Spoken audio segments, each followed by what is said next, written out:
안녕하세요. 군사돋보기입니다. 갈수록 우크라이나의 저력은 정말이지 대단한 것 같습니다. 최근 러시아군이 병력을 잃어가며 무리하면서도 우크라이나 병력을 피해 크게 우회하면서 어느새 키이우 가까이 근접했다고 말씀드렸는데요. 키이우 주변에는 전차와 장갑차, 보병과 특수부대, 강습 헬기들과 포병은 물론 미사일 전력까지도 배치되며 군단급 대군이 포위망을 구성하고 있었습니다.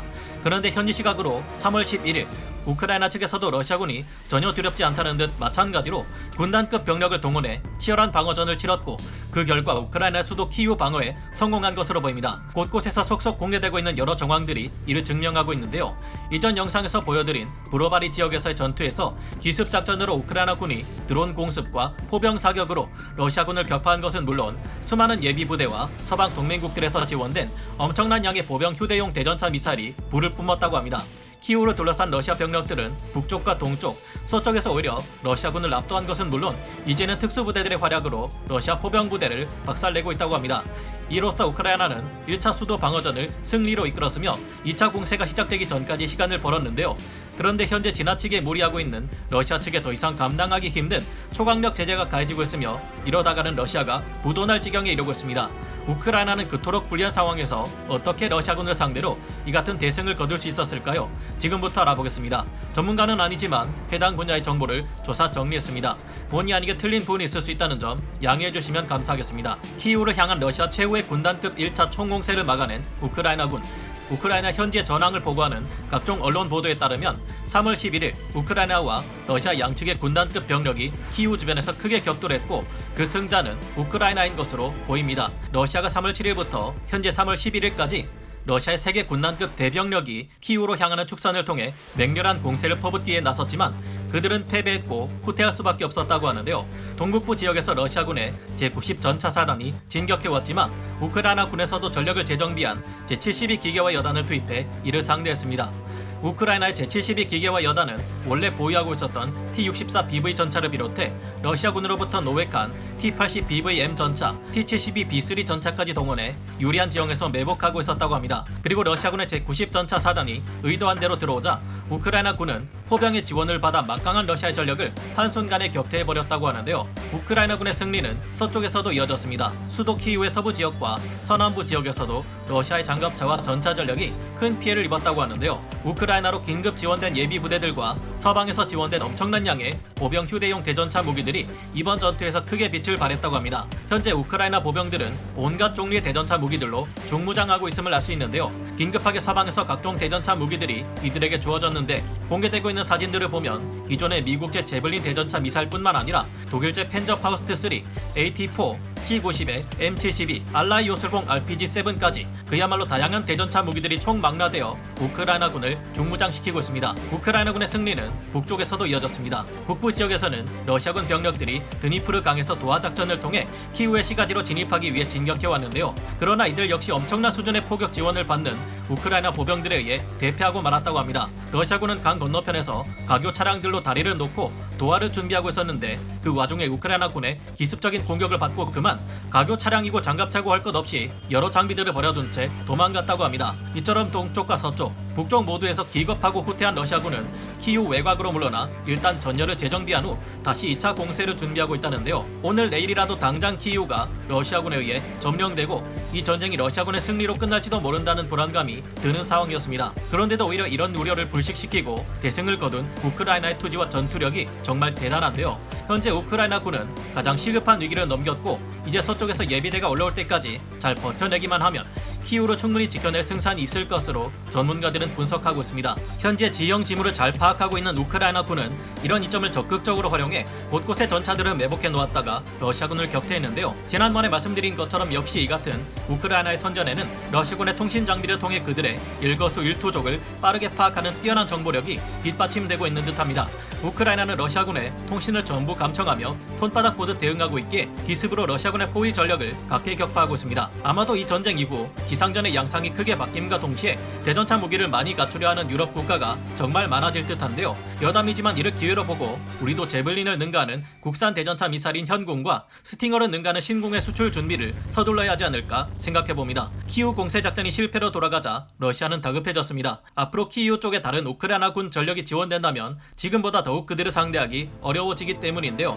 그래서 이들은 동북부와 동부 지역에서 맹렬히 공세를 퍼붓고 있습니다. 러시아군의 포병과 전자전 장비들을 박살내고 다니는 우크라이나 특수부대들. 그런데 이제는 우크라이나의 특수부대 전력들이 포병, 드론과의 연합작전을 통해 자주포와 같은 러시아의 포병들마저 박살내고 있습니다. 현재 러시아군은 제대로 된 항공 지원을 해줄 수 없는 상황이기에 포병 자산의 화력 지원이 굉장히 중요합니다. 러시아군은 작전급 제대의 경우 하늘의 공격 헬기나 공격기, 전폭기 전력마저 제공권 장악보다는 화력 지원 개념으로 움직일 만큼 공세 작전 시 화력을 중요시하기 때문인데요. 안타깝지만 현재 러시아가 우크라이나의 제공권을 상당 부분 장악했다는 것은 거짓말이 아닌 것으로 보입니다. 이제까지 러시아의 전투기들을 격추시키며 이름을 날려왔던 키이우의 유령도 더 이상 나타나지 않고 있으며 다른 전투기들의 경우 모두 격추되었다기보다는 루마니아와 같은 다른 국가로 피신한 상태인 것으로 추측됩니다. 하지만 왜인지 러시아는 아직도 항공기를 통한 화력 지원에 소극적인 모습을 보이고 있는데요. 이 때문에 현재 러시아에게 있어서 포병은 굉장히 중요한 핵심 전력인 상태입니다. 지난 3월 7일부터 시작된 러시아군의 전면적 대공세에서 러시아군은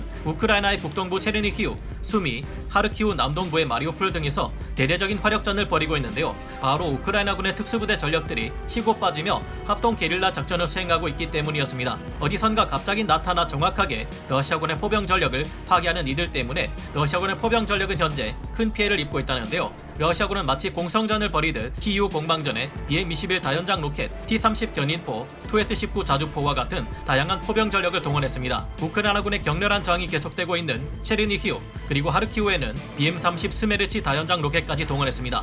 이 BM-30 스메르치는 말이 다연장 로켓이지 거의 전술 탄도 미사일이나 다름없는 무식한 화력을 자랑하는데요. 300mm라는 거대한 구경과 개량형의 경우 100km에 달하는 긴 사정거리, 엄청난 파괴력으로 유명합니다. BM-30 스메르치의 핵심 임무는 나토의 야전 비행장, 전선 사령부, 후방의 수리창 및 군수 보급 시설 파괴, 교통요지 및 병력 집결지 등 전략적 수준의 타겟에 대한 제압이 주 임무인 무서운 물건입니다. 이런 임무 때문에 서방 세계는 BM-30 스메르치를 핵투사 수단으로 의심할 정도였는데요. 그런 만큼 시가지를 완전 폐허로 만들 수 있는 무기이고 이에 의한 민간인 피해가 클 것이 우려되는 무기입니다.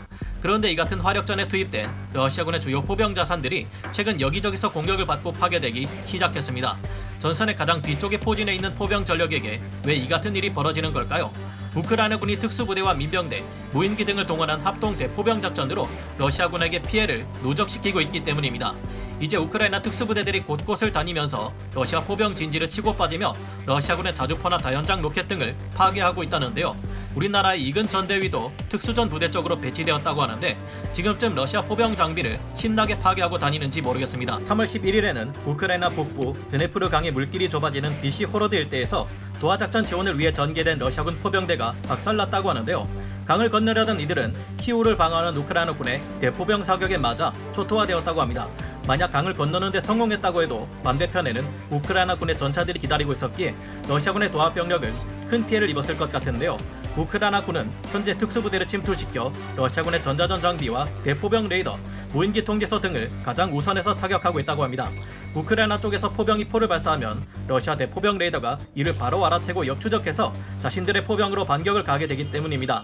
숫자가 부족한 우크라이나 포병 입장에서는 이를 잃으면 앞으로 방어전을 수행하기 어려워지기에 이를 무력화할 수 있는 러시아의 포병 자산들을 제거할 필요가 있는데요. 현재 우크라이나의 특수부대들은 적군의 반격에 파괴되지 않도록 아군의 대포병 레이더를 수시로 옮겨가면서 러시아군의 포병 진지를 찾아 그곳에 화력을 마구 퍼부으며 러시아군의 포병 전력을 격퇴하고 있습니다. 즉 우크라이나군 포병이 러시아군 포병을 박살낸 것인데요. 그리고 이를 중국에서 도입한 DJI 소형 드론과 같은 무인기로 촬영까지 하고 있습니다. 우크라이나군의 투지와 자신감을 엿볼 수 있는 부분입니다. 러시아군의 포병 자산들은 우크라이나의 건물들을 방어벽으로 삼아 러시아 견인포들이 자리 잡고 있는데 우크라이나군의 포격에 의해 이들이 파괴되는 것을 확인할 수 있는데요. 남겨진 사진들을 보면 특수부대와 우크라이나 포병, 무인기 전력에 의해 습격을 받은 러시아군 포병들은 장비를 모두 버리고 또다시 도망가기 바빴던 것으로 보입니다. 이런 상황에 이제는 미국을 비롯한 서방 연합국들이 러시아에게 자멸 위기를 초래하는 초강력 제재까지 가하고 있습니다. 미국의 바이든 대통령이 러시아에게 우크라이나 침공의 책임을 물어 러시아와의 항구적 정상 무역 관계 종료를 선언하기로 했다고 로이터 통신과 AP가 보도했는데요. 이에 따라 미국과 G7의 국가들, 유럽의 여러 국가들은 러시아산 상품에 대해 현재보다 훨씬 높은 비율의 관세를 부과하게 됩니다. 미국과 동맹국들은 러시아에게 이미 기술 수출 통제를 가하고 있으며 러시아의 금융기관과 러시아 주요 인사들에 대해서도 전방위 제재를 가하고 있습니다. 요즘 여러분들도 주유소를 가보시면 기름값이 상상을 초월하게 치솟고 있는 것을 보셨을 텐데 미국과 동맹국들이 그동안 꺼려왔던 러시아산 원유와 에너지 수입 금지 또한 단행했기 때문으로 분석됩니다. 이처럼 유례없는 강력한 국제사회 제재 때문에 러시아는 심각한 불황에 처할 가능성이 커졌고 국제금융협회 IIF에 의하면 올해 러시아의 경제 성장률은 무려 마이너스 15%에 달할 것이라고 하는데요. 러시아가 부디 더 이상의 무리한 전쟁으로 자멸을 초래하기보다 적당한 타협을 통해 이 전쟁을 끝내주었으면 하고 바라게 됩니다. 여러분은 어떻게 생각하시나요? 오늘 군사 돋보기 여기서 마치고요. 다음 시간에 다시 돌아오겠습니다. 감사합니다. 영상을 재밌게 보셨다면 구독, 좋아요, 알림 설정 부탁드리겠습니다.